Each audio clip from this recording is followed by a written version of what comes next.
night may be long and the dark may be deep, but the answers are there to be found. Whether it's the normal, the abnormal, or the paranormal, you're in the right place. Let's go beyond reality. Good evening, good morning, and welcome. It's Beyond Reality Radio. I'm JV Johnson, your host tonight. Jason has the night off. Thank you for being here. I'm still reeling from last night's program when we were talking with John Barber about the Garrison tapes and the information that he has been instrumental in releasing as it relates to Jim Garrison's work on the JFK assassination. If you haven't had a chance to check that out, look for John Barber's YouTube channel and get an education as to what he's talking about and the new information that he's been releasing. It's really interesting stuff, as this, what we consider to be one of the greatest controversies and conspiracy discussions of all time, I would say. Of course, the JFK assassination. Very few people believe the official account. But tonight, that's not what we're going to be talking about. We will be talking about YouTube some more. But we're going to be talking with Jody Dean. He's been on the program previously. He's got a YouTube channel called Hunting the Dead, and he is a paranormal YouTuber. We're going to be talking about his techniques, what he does, how he does it, and some of the amazing evidence he claims to have captured on his YouTube channel, including a full-bodied apparition walking by as he was doing his live YouTube stream. That'll be in the first hour of the show. In the second hour of the show, Ronny Dawson will join us. And Ronny is a UFO experiencer, an alien contactee, an author, home invasion survivor from an alien home invasion, also an alien sexual encounter survivor, and finally a dimensional Stargate experiencer. So we have a tremendous number of things to talk to Ronny Dawson about in the second hour of the show, and we will be doing that, of course.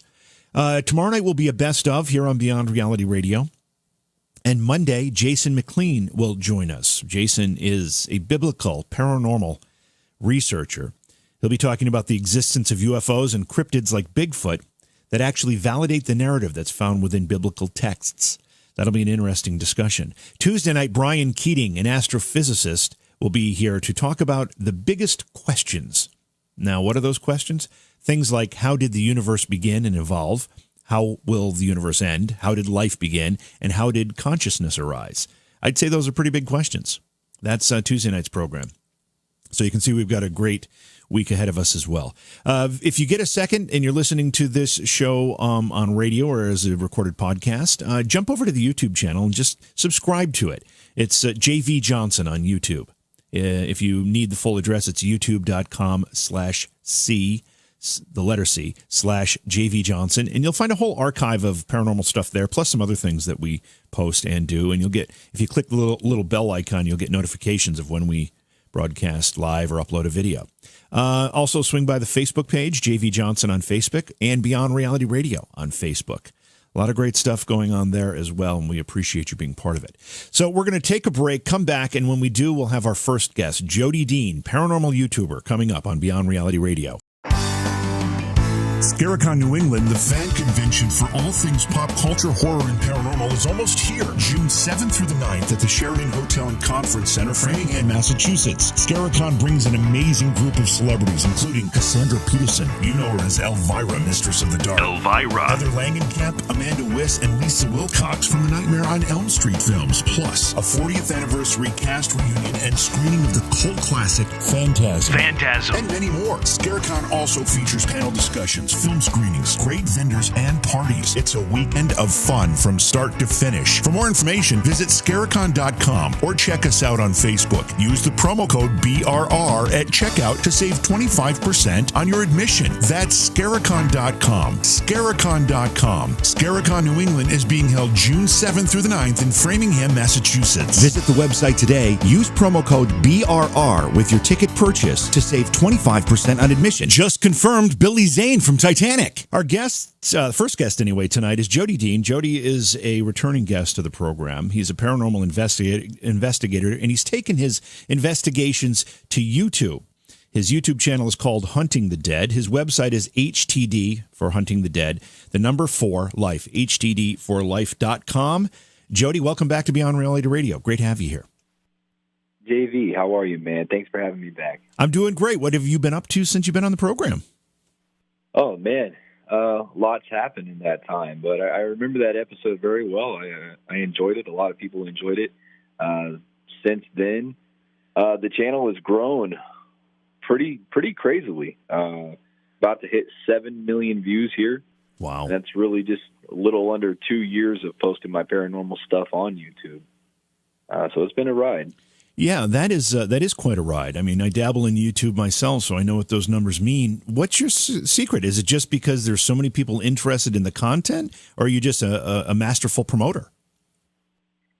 Well, it's crazy. I do have a bit of a background in marketing and promoting. I owned a promotion company for 7.5 years, but Nice. I would say I definitely utilize some of those skills in coming to the platform. But really, it's just always been putting out real content, good content, and constantly trying to,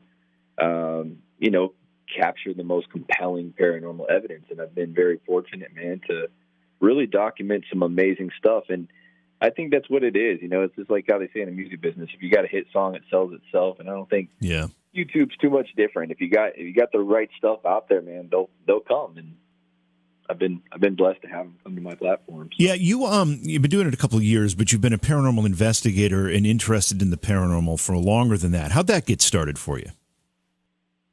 Yeah, so I've been in the field for a little over 9 years now. Once upon a time, I didn't believe in ghosts or anything like that. May have shared that before when I was on the show, but I found the paranormal. I quickly became addicted to it, and I would always make videos of my investigations, and I never really shared them with anybody. And a few years ago, my wife, we had a friend of ours that was doing really well on YouTube. I mean, just changed this guy's entire life.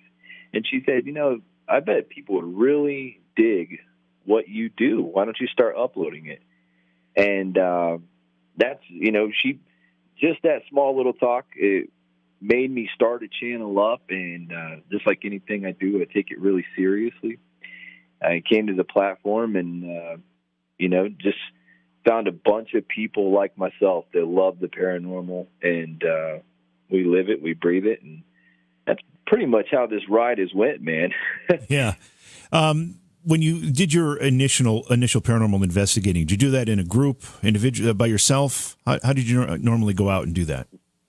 No, I've always been a one-man band, and I've always kind of preferred that. Occasionally, I like to bring a witness along or a skeptic, probably my favorite, somebody that doesn't believe. I'll bring them out with me once in a while. But I've always been by myself. I've had a lot of people in the past ask me to join a group, and a lot of people ask me if they could join my no group. And I just kind of always like doing my own thing. And, you get, sometimes it can be good, but, you think about it, you get too many brains in one head. Everybody, it gets a little cluttered, man. And so I've enjoyed being by myself, and it's really worked. So. What is it about the paranormal, specifically ghosts, that intrigues so many people, that allows a topic like that, where you have people, whether they're in the dark with flashlights, saying who's there, or they're on YouTube like you are, conjuring experiences for people. What is it about this that fascinates so many?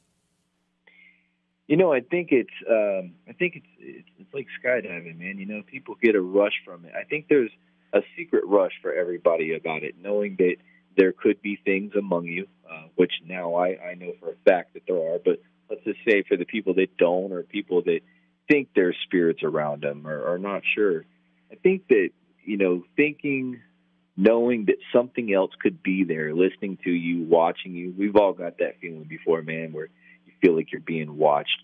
There's something about that that's dangerous. And people, even the people that want to, live a safe life, they still want that danger. And I think that's, as kids, we love to be scared. We love to watch scary movies. We love to tell ghost stories in the dark. And, I see it on my platform all the time, man.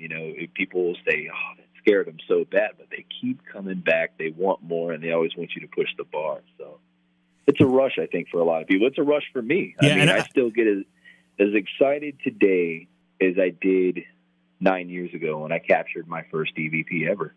The word danger, I think probably people love danger as long as they know they're somewhere safe. Ultimately, it's the thrill, Right. It's the thrill of that. It's that adrenaline rush that you get when you there's this hint of danger, but you're somewhere safe. Otherwise, I think people would not go near it if they were completely scared and thought they were in real harm's way in some fashion. But do you know of any cases, other than somebody stumbling into something in the dark or tripping on something or whatever, do you know of any cases where somebody's gotten hurt investigating the paranormal by an entity of some kind?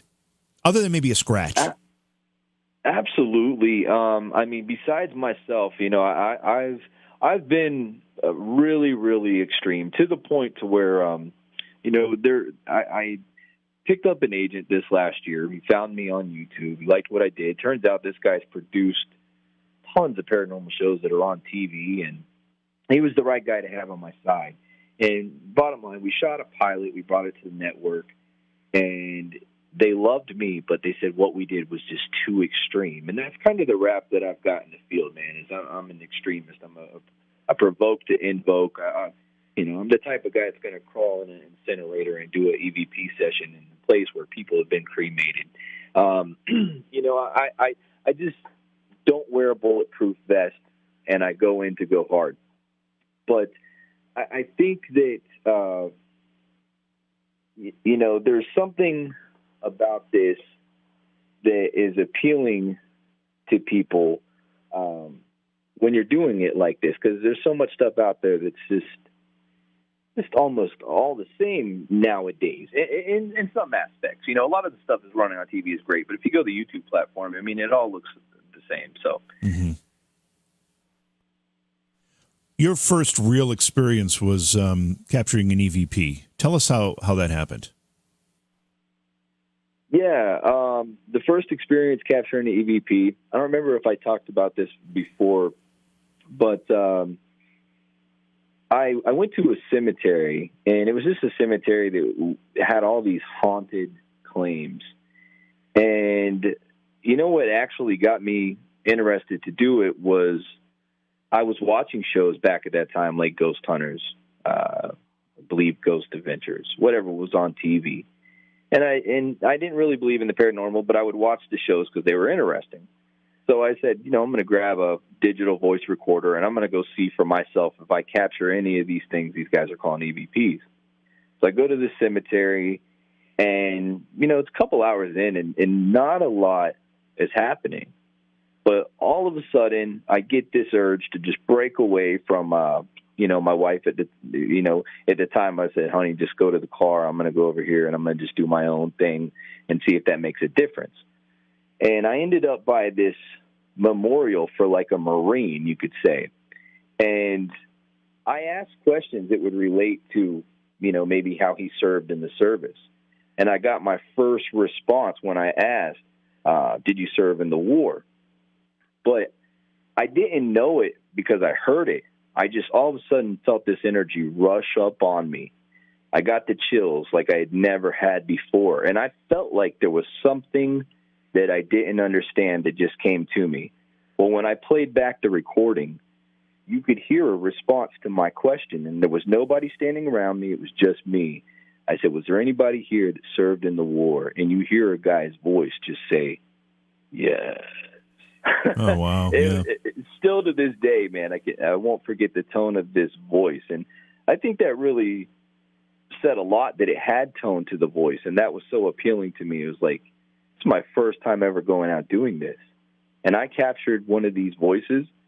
That was all it took, man. I became addicted. And actually, when I went home that night, I had my first had the first spirit ever follow me. And it was kind of weird because I didn't really know that much about the paranormal, but I knew that night I kept on feeling like I was being watched. And several times I woke up throughout the night and I would see what looked like a person standing in the doorway of my bedroom looking at me. And of course, I turned on the lights and nothing was there.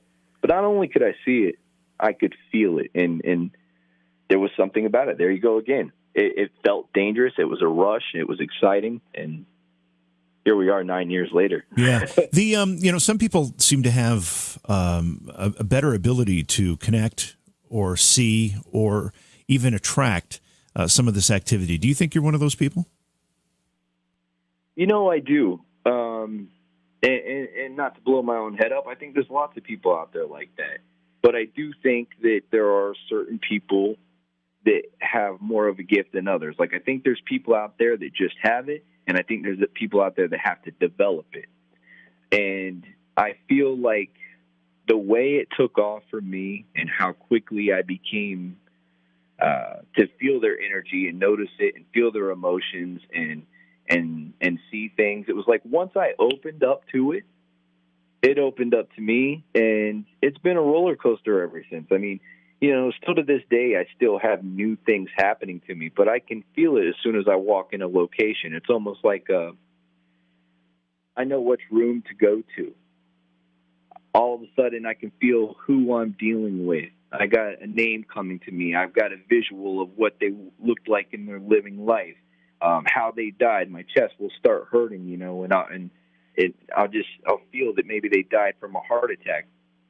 But really, this has just been happening since the beginning. Whenever I started this, within months, I felt like I was very good at it. And, you go back to watching people on TV, man, and you see those certain people in certain groups that stick out more than others. And I felt like I was that stick out guy. Yeah. We're going to go to break here in just a minute. But when we come back, one of the things that you're proudest of, and we definitely are going to talk about, is you caught what would be considered the holy grail of paranormal experiences, and that would be a full-bodied apparition. And you caught one. Was that on a live stream that happened? Yeah, it was during a live stream here in my home. Wow. Okay, well, when we come back, we'll chat about that, plus a lot more. Remember, the YouTube channel is Hunting the Dead, and the website is HTD4Life. So Hunting the Dead, HTD4Life.com. Check both of those out. We'll take a break. When we come back, more with our guest, Jody Dean. It's Beyond Reality Radio. Did you know that online retailers like Amazon have constant deals that can save you money on the things you buy every day? It's no joke. Save 40%, 50%, even 80% on great products, and all you have to do is know about them. Noodle Shark is the way to be alerted when something good is coming your way. Noodle Shark is the social media page that lists great deals that not only save you money, but give you the deals before anyone else has them. All you have to do is find Noodle Shark on Facebook. Search it as The Noodle Shark. That's The Noodle Shark, because you deserve to save too. Become a shark and save. It's Beyond Reality Radio. I'm your host, JV Johnson. Our guest in this first hour is Jody Dean. He is a paranormal investigator, and he does his work on YouTube. His YouTube channel is called Hunting the Dead. His website is HTD, the letter 4, or the number 4, life.com. And before we went to break, we kind of teased something that is actually really impressive. Jody, any paranormal investigator who is serious about what they do is hoping at some point, and in most cases never gets the experience of catching a full-bodied apparition. You not only caught one, but you did it during a live stream. Tell us what happened. Absolutely. Definitely the Holy Grail. I was doing the live stream like I do every Thursday night on my channel, about 9:30 p.m. Eastern. And when it happened, I didn't actually even know that I had caught it. I was doing a little bit of conjuring for people that don't know out there. I'm a part of the craft, and I was doing some basic candle magic. I was calling some things in, lifting the veil, putting some intention and energies out. Hey, Jody. Yes. Before you continue here, you're fading in and out a little bit. I don't know if you're moving the phone or you've got a microphone or what, but it's kind of in and out. Is that a little bit better now? We got some bad weather here in Florida right now. Yeah, that's better right there. Okay, all right. Sorry about that. I was doing a little bit of conjuring, trying to see what I could bring in. Well, while this is going on, little did I know, as soon as I finished what I was doing, all of a sudden, I see people are going crazy in the chat, in the live chat. And everybody's like, did you see that? Did you see that figure? There was just a figure. The way people were describing it was like a tall figure that looked like a woman wearing a cloak or something, carrying a lantern. had went right by my closet door. And I'm seeing all these responses, and I'm like, I'm dying to watch this back. But, obviously I can't watch it back until it's all over. So I finish and everything, and about an hour later, I'm watching it, and sure enough, there was just, we tried to debunk it. We spent hours that night just trying to see how could that be possible. Cars driving by outside. No, there was nothing to create this full-body figure, detailed as I said, people said it was. It looked exactly like that, like a cloaked individual, tall, carrying a lantern. And it's on my channel for people to see. It's pretty amazing. Not the first time that I've ever captured something full body, but it's the first time that I ever captured something this detailed. When you did that, obviously you must have had a sense of satisfaction. But as you went back and watched it over and over, could you tell who it was and maybe what the source of this was? Honestly, there was no way to tell because, as I said, I really didn't even know what had just happened. Yeah, but I'm assuming you replayed it and watched it after the fact, right? I did. Yeah. As far as when it was happening, I could feel all these different spirit energies. What that was, I don't know, but watching it, playing it back, looking at it, it looked like an individual from another day, another time, long ago. And the creepiest thing about the thing was not only was it a full-body figure, but when I say it was carrying a lantern, there was an anomaly light that was at this figure's hand, and it looks just like a lantern. I've never seen anything like it, honestly. And to be live, of course, people, the biggest thing always in a lot of people's heads is, is this being staged? What's going on? Sure. And that was the best validation I could have ever asked for, was to be live. So was this caught in your studio? I know you do a lot of work in your studio. I'm not sure if you do all of it in your studio. I don't do all of it in my studio, but this was captured right here in my home where my studio is. Yes. Is your home a particularly active place, or is it the fact that you go through certain rituals and conjurings that makes it an active place? It's very interesting. It's a little bit of all of it. I do a lot of my craft here. I'm an everyday practicer. Not a day goes by that I don't practice my craft. I do a lot of conjuring, a lot of working with spirits.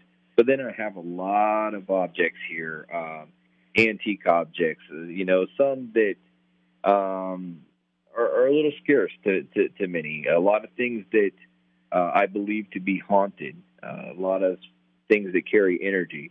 Then my home happens to be built on a piece of property where all the neighbors in the neighborhood, when I moved in here, they said, man, so many relics have been found on that property, from Native American relics to old war relics. So I think there's something that drew me to this property at some point, and that was probably a spiritual decision to buy this place. And it turns out that, a gentleman actually passed away here too, and I believe I've been in communication with him. So you put all this stuff, it's like pouring gas on the paranormal fire, and it happens right here in the Conjure Room every Thursday night. Do you believe that spirits are generally attached to a location, and that's where they'll do all of their, haunting is the right word. Certainly that's where they'll make their contact. Or do you believe that they'll move from place to place?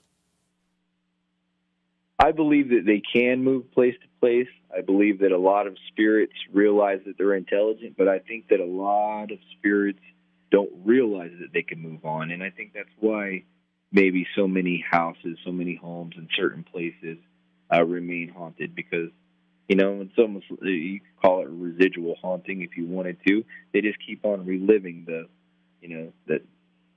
only thing they know. Maybe the cemetery, the reason they stay there is because that's the last place they've seen their family. That's the last place they've seen their body before it went in the ground.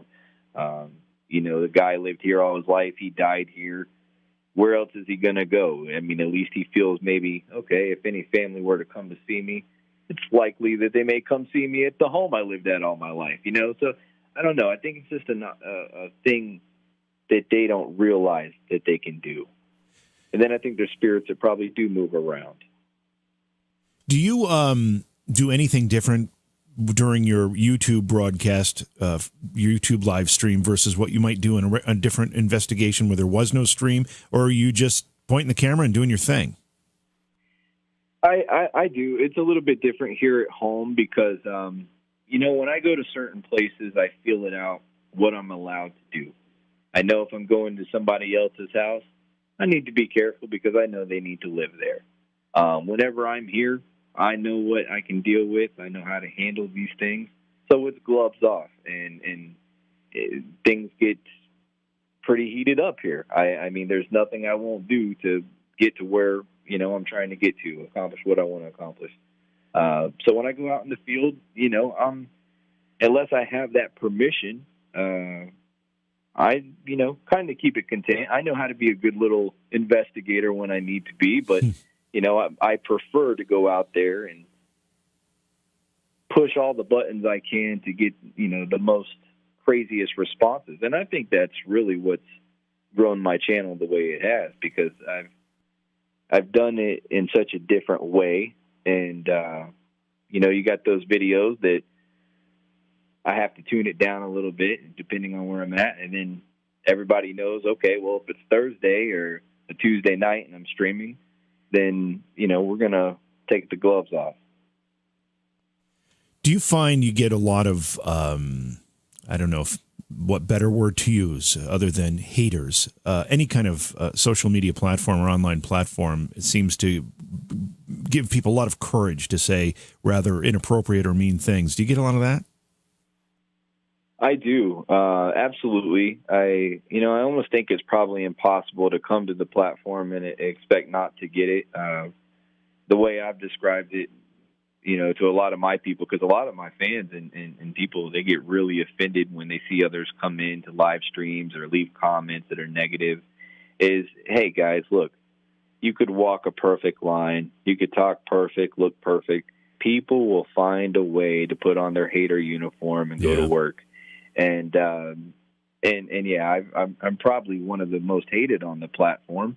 And I think that it has a lot to do with being as extreme as I am, but also bringing to the table, you know, what I do. I've dealt with it pretty good. I mean, you wouldn't believe the kind of, you could say, haterism I've had. You know, I've had death threats. People tell me to go hurt myself. And, you know, really, I mean, if you think about it, they're subscribed to my channel.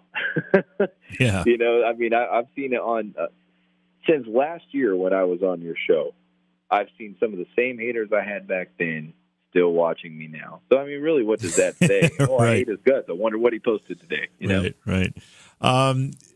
As you look at YouTube as a platform, particularly when it comes to the paranormal, do you think there's a value in the fact that basically anybody can jump on their own channel and start throwing videos up there?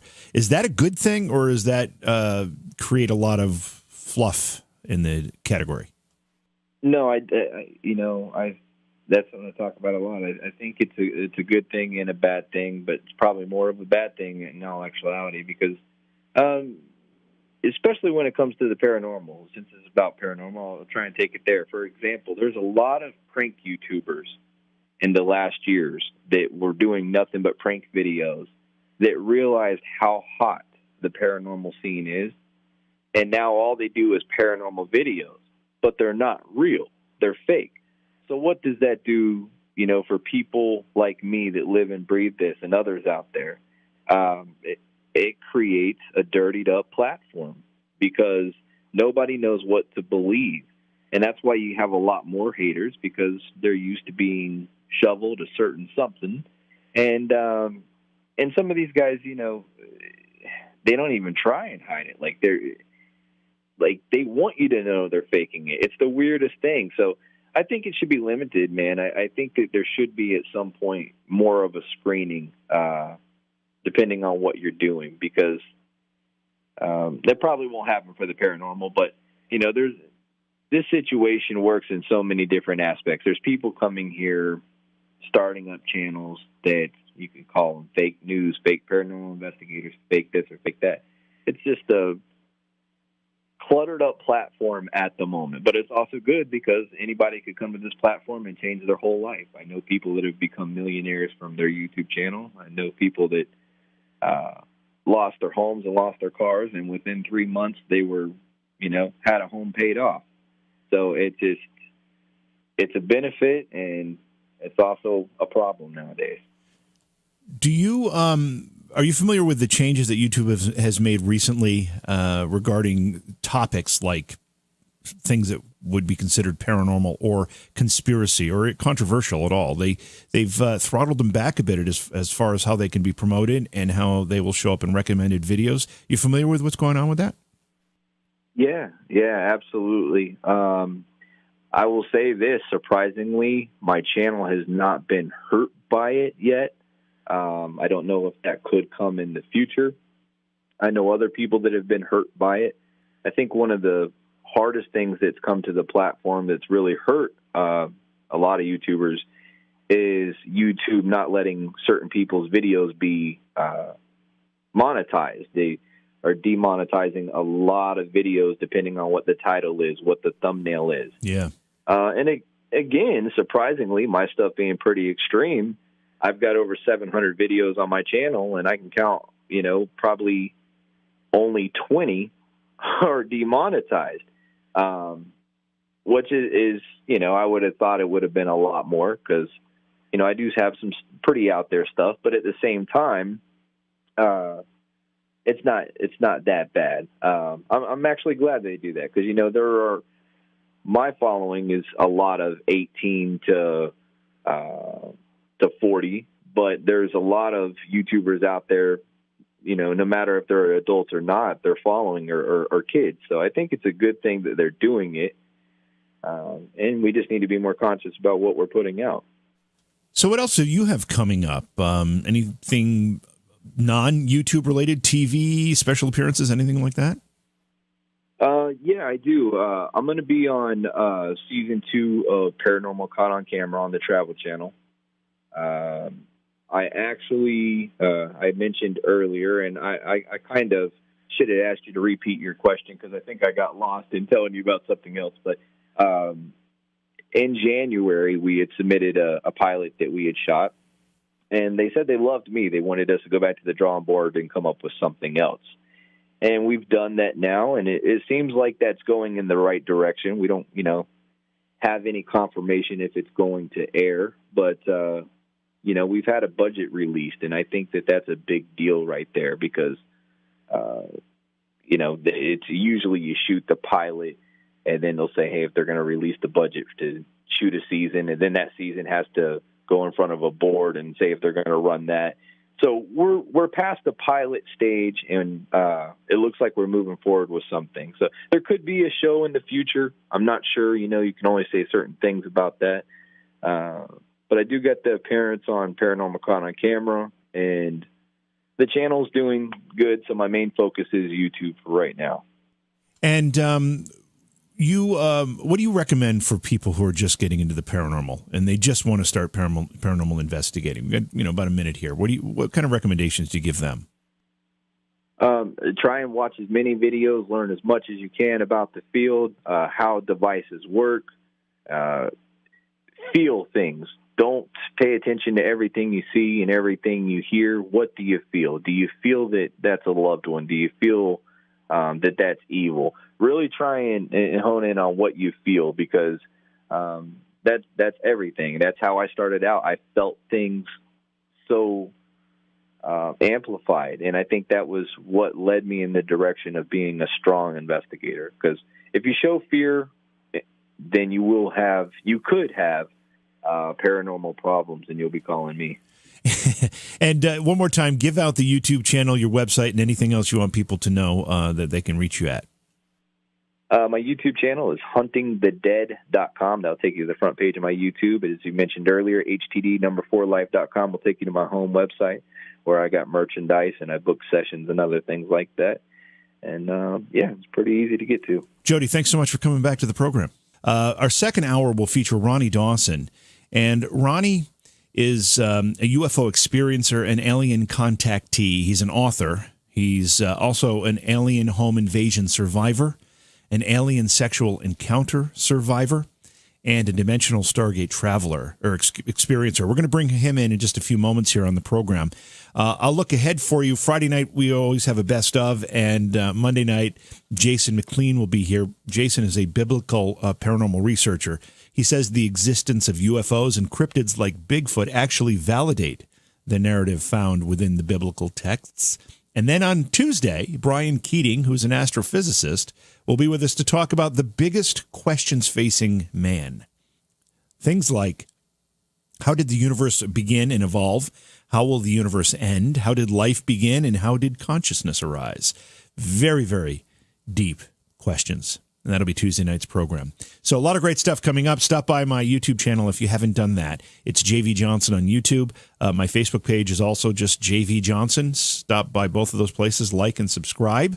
If you have a minute and you're listening to the program on a radio station around the country, drop them a line and say thank you. We do appreciate their membership in the affiliate family. And we're looking for more stations to become affiliates. So if you've got one in your area that doesn't carry it and you're listening online and you'd like to have a radio station option, let them know about the show. Go to their website. Just click, I'm sure they have a contact button. Just click on that and send them a note. Say, hey, great talk show. We'd love to have you carry Beyond Reality Radio on the station. That's the way we get the word out, and that's the way we spread this information that we talk about on the show nightly. And then a final note, if you do watch the YouTube streams or you listen to the podcast, share it on your social media, please. Let other people know about the program in any way that you prefer. We are live Monday through Friday nights, midnight to 2 a.m., or excuse me, Monday through Thursday nights, midnight to 2 a.m. Eastern. Friday night is always a best of. But we enjoy being here, and our phone lines are open for our discussion with Ronny Dawson once we get going here. So Ronny is a UFO experiencer, an alien contactee. He's written about his experiences. He's also an alien home invasion survivor, an alien sexual encounter survivor, and a dimensional Stargate experiencer.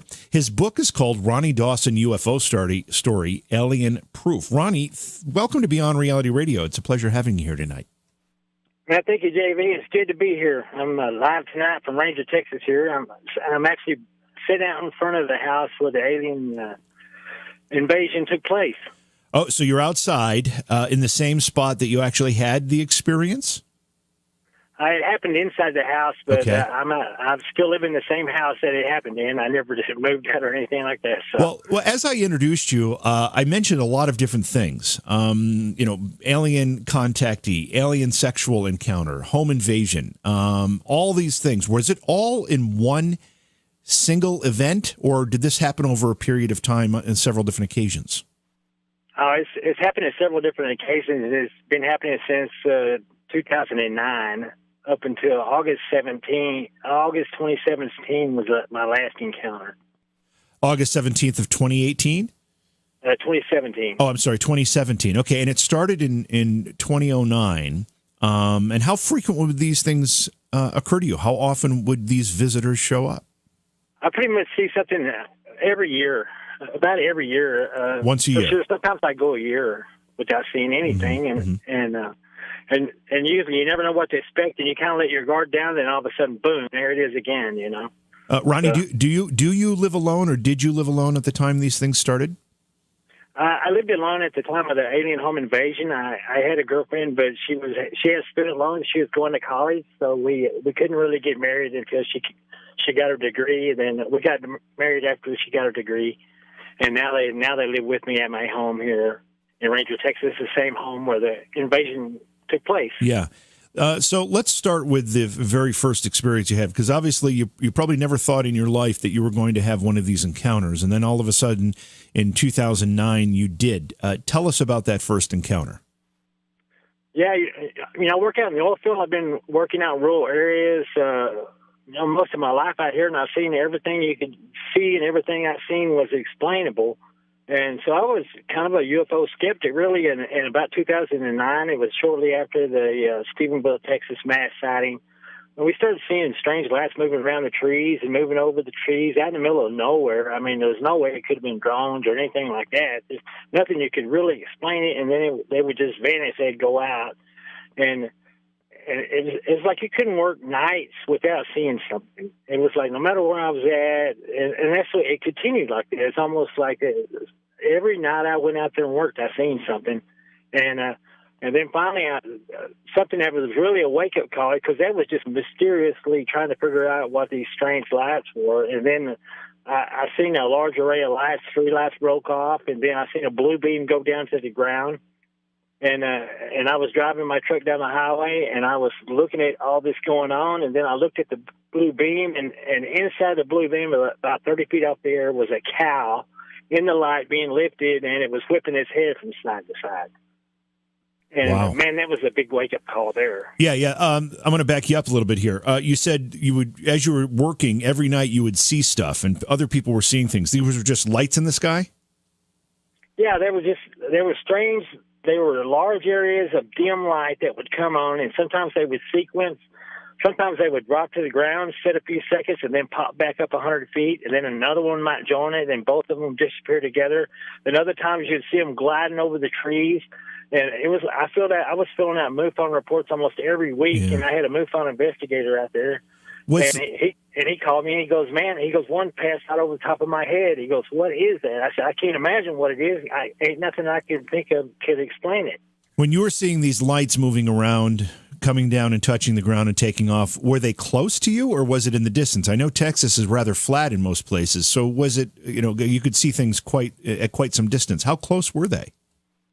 They were probably within a quarter to a half a mile, and when you see the light, it almost looked like a star in the distance in the night sky. But all of a sudden, it would start moving, and then you could see, well, it looks like a star, but it's not. It's something much closer, and then it just kept getting weird, and then after I started seeing lights for a while, then I started seeing craft, and some of these craft I see in the late afternoon and stuff, and it was like.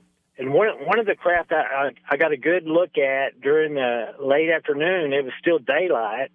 It was over a rural farm home that was like a vacation home off out in somebody's private land. And it looked like the place was on fire, and I was thinking about calling the fire department, but as I got closer, I seen it was a black cloud over the house, and then all of a sudden this array of 4 lights came on inside it, and these were the same large bluish lights that I had been seeing the whole time. And then when I seen this thing, it started moving off, and I was actually following it down the road in my truck in the late afternoon. And then it went from being it was so black and hazy that even if you had a really good camera, it would not have taken a good picture of it, because I don't know if it was the magnetism around the thing or what it was, or maybe their stealth wasn't quite working right or something. And then finally, I believe it was still there, but it just kind of went invisible. It went to clear sky, it just blurred, and then it was gone. And I had a feeling it was still there, but maybe their stealth was working. Let's go back to you driving home. After you'd been seeing these lights for a while, you're driving home, and you see a craft with a blue beam, and in that blue beam, you see a cow being raised, and the cow is thrashing its head around. Tell us how that story plays out. Well, I was digging around my truck trying to find the camera, because I didn't have a camera in the truck. We have a crash camera in that truck, and I was really wanting to get a picture of this, MUFON had been harassing me, too, like, man, you're seeing some of the stuff. Get some pictures. You got to get some pictures.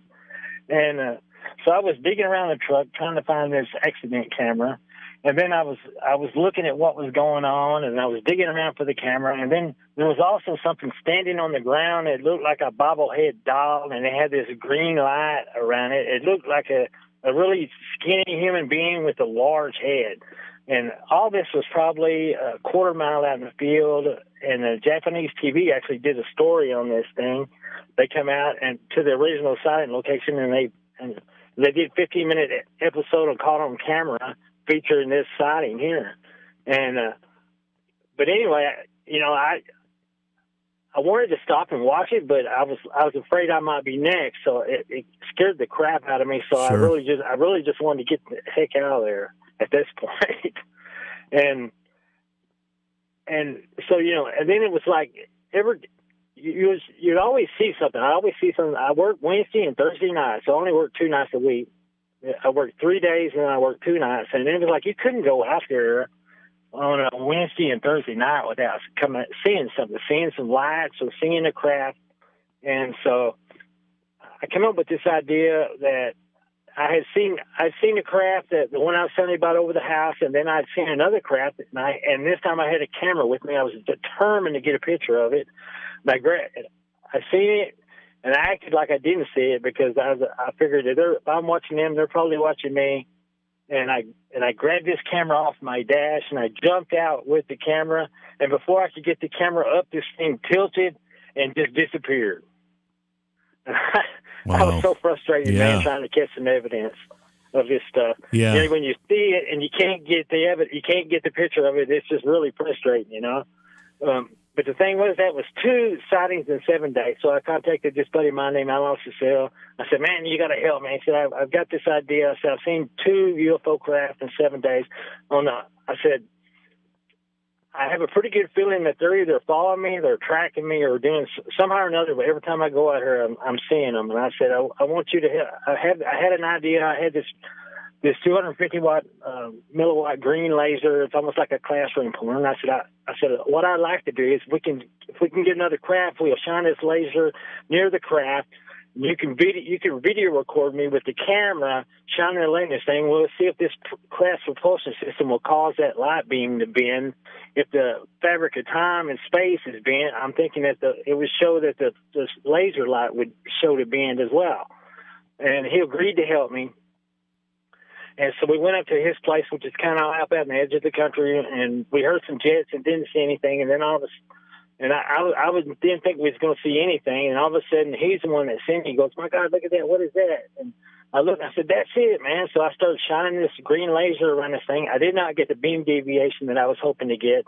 And then when I got my courage up, because I was afraid they might misinterpret what I was doing with this laser, and we might both end up as 2 piles of ashes on the ground, when I shined the laser right on the UFO craft, and nothing, it just like it absorbed the beam. It didn't reflect off of it. You couldn't, it just, everything, when I shined it on it, it's almost like it absorbed it. Wow. It didn't reflect or anything off of it. And I looked over at him and I said, my God, I hope you're recording all this. And he was standing there just gawking at the UFO, just like, he's like, my God, what is that? I'm like, dude, the whole point of you being here was you're supposed to be recording this, You're supposed to have this camera up and running the whole time we're doing this test and stuff. And it's 3 foot from him, which is why it was frustrating. But he had never seen a UFO before, So I understand he was in shock, of what we were looking at there. And these big lights came on inside this thing, and so I ran for the camera, he ran for the camera, and by the time we got the camera and opened it up, the thing just blinked out, just gone. Talking about frustrating. Yeah, that's very frustrating. As all this stuff started back in the early days of this, when you just started seeing lights around, how many people do you think were seeing these lights? Was it a lot of people? There was quite a few people that were seeing the lights, and they've seen these lights all over the country in this area over here around Stephenville and Lingoville, and I mean, Rising Star area and around Brownwood area. There's all sorts of people seeing them, and nobody's really got an explanation for them. And I've seen many of them that are posted on YouTube and stuff. And there's people try to explain them off as whether military flares. But here's the problem with military flares: is the sky is so clear. I could see aircraft 30 miles away. There was no aircraft associated with any of these lights anywhere near it. There's nothing you could think of that would explain why they should be there. I could see planes, 30 miles away, but there's nothing around where these lights are appearing, so it's certainly not military flares. And other people were saying, and I asked some of these guys out there in the areas that I'm seeing a lot of them, and one farmer said, well, he said, I'm seeing it's military helicopters doing night exercises out here. And I'm going, probably not. There's a whole lot better places to do military exercise, and even a military helicopter has to have running lights on at night, and in civilian airspace. You know, you just can't run around out there with any kind of lights on. Yeah. And they also, been in such a drought out here, the military agreed not to drop flares after some of their flares started fires out here. So the military stopped dropping flares around here a long time ago. Yeah. So what we're going to do here, we have to go to break, but when we come back, I want to start getting into your personal experiences, when these things actually started to approach you and invade your home and make it a much more personal experience for you. Our guest is Ronny Dawson. His book is called Ronny Dawson's UFO Story, Alien Proof. We do have a link to it in our description of the program, or you can find it on Amazon. From where you left off and what you were talking about, seeing these craft and seeing the blue lights, they started to become a little more common. At what point do they actually approach you at your home? Well, actually, it was the very next night. I kind of take it that maybe they didn't like me shining a laser at their craft. So I came home from work the next day, and first thing I noticed was that there was a hole chewed in my bathroom, one of my bathroom floors, and my cat that's living with me in the house is missing.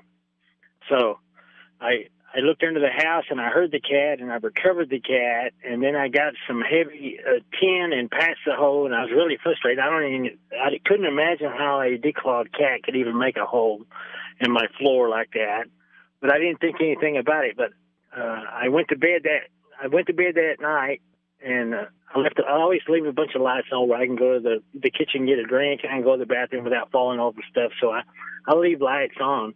I'd no sooner laid down in bed, and then all of a sudden I heard stuff shuffling around in the kitchen. I heard stuff breaking. I heard cabinet doors opening, and I tried to get out to go check it out. And the first thing that's coming to my mind is this cat is really making me mad today because he's done messed up my floor. Now he's breaking stuff. But the thing is, when I tried to get up out of bed to go see what was going on, I couldn't move. It was like something had me pinned in that bed. Really? It was like I was stuck in that bed, and I looked out the door, and I seen the cat standing in the doorway, and he was looking real concerned back towards the kitchen where the noise was coming from. So I knew immediately it wasn't the cat, and for some reason I'm pinned in this bed, and I can't move. And I'm thinking, oh, my goodness, man, am I having a heart attack? What's going on? You know, I've never... Did you see anything that might be holding you or restraining you? There was nothing, no light or anything like that. It was something certainly restraining me. It was almost like it was my brain. I could think clearly, but my body could not respond to the messages my brain was sending my muscles to act. It was like I just couldn't do it. It felt like something was, and the more force, the harder I fought it, the more force to use to keep me in place. And I mean, to the point that it really hurt. And then if you really tried real hard, it would affect your breathing. And it was almost like it would try to give you a heart attack. And my cat's looking towards the noise. And then the cat runs in there to the bedroom where I'm at and jumps up on the bed with me. And I'm thinking, man, the cat is moving around fine. Like there's no problem with him, but I'm pinned in this bed and I can't do anything. It's, it's very odd. Yeah. And then all of a sudden I see the street go by the door, and whatever it is, it wasn't big, but it was small and it was fast. A streak of light, or like a shadow? It was almost like a moving shadow. Okay. I mean, you could not see it clearly. It was just a blur. It was moving so fast, it was a blur. It went by, and then it went back, and then I seen a second one come in there, and then I seen the thing move across. It ran across my vertical wall, if you can imagine that. And I'm going, okay, this is not, I live in an area where there's a bunch of squirrels. I have pecan trees all around my house, but, I think I'm kind of hoping that it's squirrels, but it's not. When I seen it run across that vertical wall, like gravity didn't apply to it, I knew right then that this is something paranormal. This is nothing that can be explained. And the fact that I'm pinned in this bed, it can't be good. Yeah. And I watch these things running back and forth, and I heard them breaking stuff, and I heard them opening drawers and cabinets. And you couldn't get out of bed the whole time? And I could not get up to save my life. And the cat was sitting on the bed like he wasn't affected at all. And I couldn't see these things because they were moving so fast. I actually seen one run up the wall, and he pushed off the ceiling and run right back down the wall. And I'm like, my God, what could do that? And then I seen there was one came in. it was just a blur. He come in on all fours, real low, and then he stopped right in the doorway, and he stood up. And this thing had to be about 2 feet tall, and it had these weird-looking arms. It had like an exoskeleton on it. It had a face like an old man, but it had like this shell on it, and the shell itself actually had what looked like thorns on a thorn bush. Like if you had to grab this thing, it would have really hurt your hand. And he stood right in front of the doorway, and I got a good look at him. And I'm going, my God, you guys just do whatever the hell you want. Just stay out of here. Just please don't come in here. That's what I'm thinking. Just you can ransack my house all you want. Just stay out of here. But that didn't happen. The other two, they seemed like they were like having a game of chase. They were like, instead of opening stuff, they were chasing each other around. And this one, he stopped. And he stood up from all four to 2 legs, and he looked over at him, and then it was almost like he had scolded them somehow, because all of a sudden they went back to searching drawers and cabinets again. How long was this whole thing take? Was this hours or minutes? No, it was the whole thing probably didn't last maybe 10 minutes. Okay. It was probably 10 minutes was off. And when you finally could move, had everything disappeared? Had all of those creatures left at that point? Well, no. They started searching everything again, and then all of a sudden he looked at them a second time, and all 3 of them were underneath the bed where I was at. And I was trapped in this bed, and then they started banging. The bed started jumping up about 1.5 feet in the air and then slamming back to the floor with me on it, and I'm just bouncing on top of the bed, and the cat takes off out the door, and he's sliding around the corner, and I didn't see anything take off after him, so I'm thinking at least one of us got away. I still can't do anything. I'm just bouncing on this mattress. They're up underneath the bed, and then I hear their claws tearing into the bed. They claw into the box springs. Oh, wow. I can feel them clawing underneath the bed, and I'm thinking, man, they're going to kill me, and I can't do anything. Were they making? I can't do anything. And finally, I decided, well, they're going to kill me anyway. So, I'm going to try to break free one more time. And I told myself, I'm going to break free. I got a golf bag in the corner. I'm going to grab a club out of that bag, and I'm going to go to town on these guys. And I told myself, all right. So I gave it everything I had to fight the force that was holding me down there. And this time, it hurt me so bad.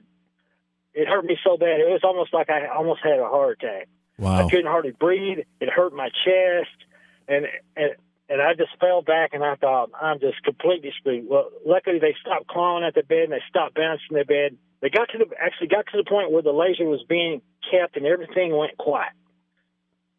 And I thought, wow, I didn't even see them leave the room, but everything went quiet. And then all of a sudden, when they released me, it was like my body acted on the impulse that I had tried to do earlier. I screamed and cussed and jumped out of that bed, and next thing you know, I'm holding a golf club in my hand, and I'm pissed off. And I'm ready to go on an alien hunt. Well, I'm sure you have a ton of adrenaline flowing through your body as well. Yeah, because it had been like 3 minutes earlier when I had tried to do that and couldn't. Mm-hmm. And all of a sudden, it was like they interrupted the signal between my brain and my muscles, and all of a sudden, when they released me, it was like my body was a robot acting on its own. And it freaked me out because I had tried to do that 3 minutes earlier and give up on the idea of being able to do it. And all of a sudden now my body is acting on an impulse that had happened 3 minutes earlier. So, but anyway, I was mad, and I had the club in my hand, so I went on an alien hunt and searched all the dark places and never saw anything. But every cabinet, every drawer, and the whole house was open. When they got to the point where the laser was being kept, the whole encounter stopped. So that led me to think that they had to have been just investigating the laser. Yeah. The laser wasn't gone, but they had certainly opened the gun cabinet where I had the laser stored, and that gun cabinet was locked, and they had managed to open it. It was like they examined it, but they left it. Now, at this point, in this particular incident and contact, you, other than being held on the bed, you weren't. They didn't manipulate you or examine you or anything like that, right? No, nothing like that. Yeah, nothing like that. So I'm afraid that we're going to run out of time before we run out of story here, because I know. I did. We're going to have to move quickly here. I'm going to put something. You had submitted some drawings and stuff too. What were they? Just so I can let people know what they are.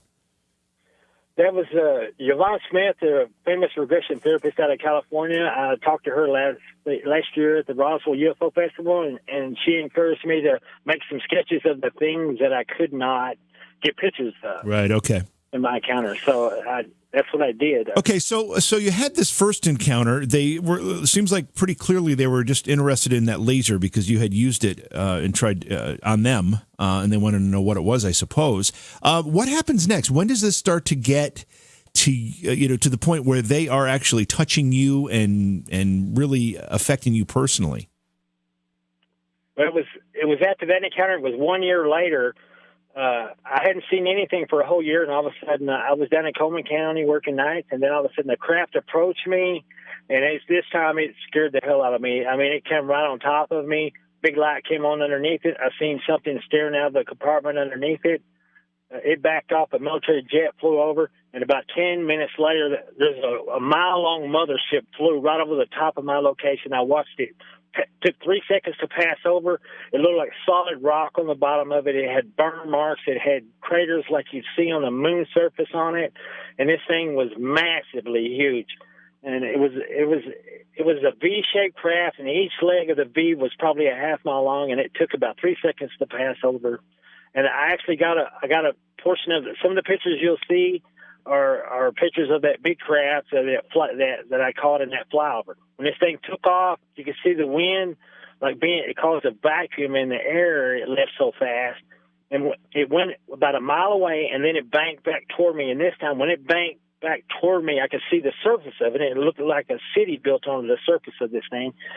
And on top of that, where the city is at, we've seen like 3 or 4 different creatures on this thing that we've identified, and it had the oddest looking structures and buildings and stuff you've ever seen, and it had blue growing power lines, and it was just amazing. I got 7 seconds of video footage of the left half of this craft, and in that footage, there is a huge insectoid thing. At one point, we've been working for years to get it cleared up, and this thing is 40 feet tall.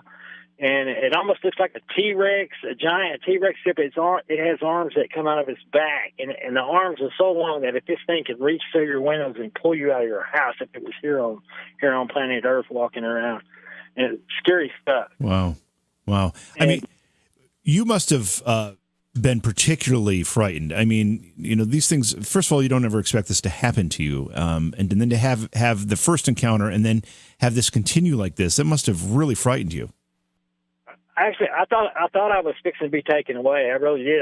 My legs were shaking so I wanted to run, but my knees were shaking so bad that I couldn't run. All I could do is hide and watch that small craft. It came, and I seen the disc blocking out the stars above me, and that's when it scared me. It's because I was looking at the light in the compartment underneath the craft, and I had no idea that the circular disc was moving above me. And it was straight above, the edge of the craft was straight above my head, and I seen it blocking out the stars as it was moving toward me. And man, you're talking about, it was a wake-up call. It was scary, and my knees went to shaking so bad I couldn't do anything. But I don't want to spend too much time on this. We've talked about this before. The amazing thing is what happened. I did your show, I think, the last show of 2016. Okay. And shortly after that, in 2017, my wife was going to bed. The first weird thing that happened in 2017, my wife was coming to bed. The lights were on in my bedroom, and I was laying in there getting ready to go to sleep, and I had my eyes closed. I opened my eyes, and there was this white cloud over the bed, like a free-roaming vapor, like something that had been burnt or something. And I opened my eyes, and I seen this big old cloud of white smoke over the bed, and it freaked me out. I thought, man, something got burned, or what's going on? And I was fixing to raise up and see where it was coming from, and all of a sudden it just took off and it shot through the wall and brought in a room with the light on. And I thought, oh my goodness, it was right here at my house here in Ranger, the same house that the alien abduction took place. Yeah. And then August 2017, I was working nights, and I came home, and like I said, I usually get off 2 or 3 o'clock in the morning. I sleep till about 8, 9, 10 o'clock the next morning. So it's later in the morning. And so I'm home, and I'm sleeping from working the night before, and it's in the morning. Everybody's going to school, and my wife is up doing her thing, and I'm still in bed asleep. And all of a sudden I had this dream that there was 2 women trying to pull me out of my body, and then I slipped out of their grasp, and I went back, and I thought, my God, that was weird. And I didn't wake up or anything. Then all of a sudden, I had the same dream again, I thought, and there was two women pulling on my arms, and they said, "Help us." And said, and so I thought they were pulling me out of a manhole, so I helped struggle loose, and all of a sudden, I got free, and I was standing there talking to them, and they said, "We're sorry for disturbing your rest, but we need to have a conversation." And they said, We're from another world. We've been watching your world, and we need to have a conversation. And we're so sorry for disturbing your rest. And I looked. I was standing in my room, and there's my body sleeping in the bed. And I'm looking. I'm actually standing in my bed up to my knees. Wow. And looking at my body sleeping in the bed. And they said we pulled. They said this is a place that the people from our world watch your world. We've been watching your world for a while. And she goes, the people of our world are demanding to meet the people of your world, and we need to have a conversation with you about how to tell the people of your world about us without, how to tell the people of your world about us. And so I'm sitting there going, who are these people? But when I looked at one, she was about 6'6". She had blue skin. She had this big red ruby thing on her right cheek. And when I drew the sketch of her, and then I looked back at the pictures that I had taken in the encounter of 2011, I believe this is the same thing that is in the UFO craft. I took a picture in 2011 of the compartment of the UFO craft that scared me when I was working, and I believe this is the same gal. Wow. This is the same thing. And the other one, she was extremely built, and she had a nose of a cat. I mean, she looked like a humanoid, but when it come to the tip of her nose and the tip of her mouth, she had a mouth like a cat. When I seen that, I was like, okay, this is not somebody pulling my leg. This is a real deal. This is definitely odd. And so I'm sitting there, and the first thing I did, I wanted to walk back to my body and look down at myself, and then I tried to walk, and then I fell because my knees were embedded in the bed. And when I fell forward, my hand touched my leg, just under the knee on the shin, and then I caught myself with my weight, and my weight it felt like I broke my leg. My hand went through my leg, and then I could feel the softness of the mattress underneath it. And the two aliens are trying to help me up. They're helping me weight. I actually have to weight out of bed. I'm kind of freaked out because I'm looking down at the bed, and I can't see my knees because they're embedded in the bed. But they walked me out of the bed like you'd walk out of a pond of water. And they said, "You're fine here." They said, "Look, you can move to solid matter here." I said, "There's no solid matter here, and this is a place that the people of your world and the people of our world are going to meet. We're safe from diseases or physical violence, and you can move to solid matter. So don't worry, Ronnie. Don't freak out." Yeah, Ronnie, we're almost out of time. We have about 30 seconds left. So have they been visited since that particular encounter? No, that was the last time. At the end of the visit, they just told me that. They had me leap back onto my body, and it felt like I fell 5 feet. Wow! It just sucked me back in. Did you do you have any idea why they've chosen you for all of this? I think that from the encounters, they follow me home and they watch me, and I guess they right place at the right time. Person of interest. Right place at the right time. Right. Yeah. Okay. So where can people get a hold of the book? You can get it on Barnes & Noble. It's on Amazon. I think it's even at Walmart. Right now it's an ebook, and every time something else happens, I add chapters to the book. Nice. Well, we'll have to have you back on the program, Ronnie, because we're out of time now, and we only got about halfway through the things we wanted to. There's lots to the story. Lots. All right. Well, thanks for being here, Ronnie. It's always a pleasure. Great to have you back. Thank you, Jerry. All right, that's going to do it for tonight. Tomorrow night, of course, a best of program. Everybody have a great weekend. Make sure you return on Monday. And if you download the program, make sure you like it on iTunes. It's Beyond Reality Radio. I'm JV. Thanks for being here tonight. Appreciate you coming along. Beyond Reality Radio is hosted by Jason HAwes and JV Johnson and produced by Alexandria Johnson and Slick Eddie Edwards for Entercom Radio. Beyond Reality Radio is distributed by Westwood One Radio Networks. Stop by our Facebook page and say hello. Follow the hosts on Facebook as well. For Jason HAwes, follow at jasonhawes.taps. For JV Johnson, follow at JVJ Paranormal. If you'd like to be a guest on Beyond Reality Radio or you have a suggestion for a guest, contact Slick Eddie Edwards at slickeddieedwards@gmail.com. Be sure to visit our chat room as well at beyondrealityradio.com. Thanks for listening.